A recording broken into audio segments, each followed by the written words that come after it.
การนำเมืองสนะสมบูรณ์ลงติดตามสภาพน้ำท่วมอยู่บ้านปากซ่อนวันที่ 12 สิงหาคม 2026 นี้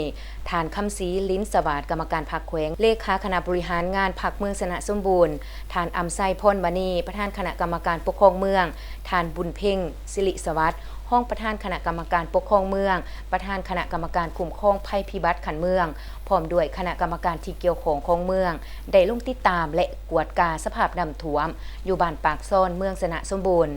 ฐานเวียงโค้งอัมพาวันในบ้านปากซ่อนได้รายงานว่าภายหลังมีฝนตกหนักสะสมติดต่อกันหลายวันเฮ็ดให้ปริมาณน้ำเซโดนเพิ่มสูงขึ้นอย่างไวว่าและไหลเข้าท่วมเขตพื้นที่การผลิตของประชาชนโดยเฉพาะเนื้อที่นาสำหรับบ้านปากซ่อนมีเนื้อที่การผลิตถูกน้ำท่วม63เฮกตาร์มี112ครอบครัวได้รับผลกระทบส่วนสัตว์เลี้ยงของประชาชนจำนวนหนึ่งได้รับการเคลื่อนย้ายไปไว้ยังที่จุดปลอดภัยเพื่อลดพ้นความเสียหาย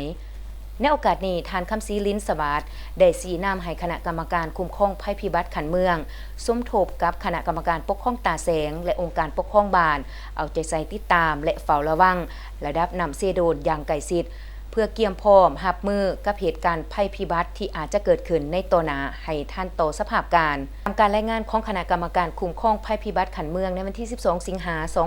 2026ทั่วเมืองสนะสมบูรณ์มี7บ้านได้รับผลกระทบภัยน้ำท่วมคือบ้านนาซ่อนเนื้อที่การผลิตถูกน้ำท่วม 4.52 เฮกตาร์มี112ครอบครัวได้รับผลกระทบบ้านปากซ่อนเนื้อที่63เฮกตาร์มี112ครอบครัวบ้านซีวิไลเนื้อที่30เฮกตาร์มี30ครอบครัวบ้านนาขวงเนื้อที่11เฮกตาร์มี10ครอบครัวบ้านนาแก้วเนื้อที่28.3เฮกตาร์มี46ครอบครัวบ้านน้องเม็กเนื้อที่9.6เฮกตาร์มี15ครอบครัวบ้านบุงคะเนื้อที่13เฮกตาร์มี19ครอบครัวรวมทั้งหมดเนื้อที่การผลิตถูกน้ำท่วม159.42เฮกตาร์มี260ครอบครัวประชาชน954คนได้รับผลกระทบ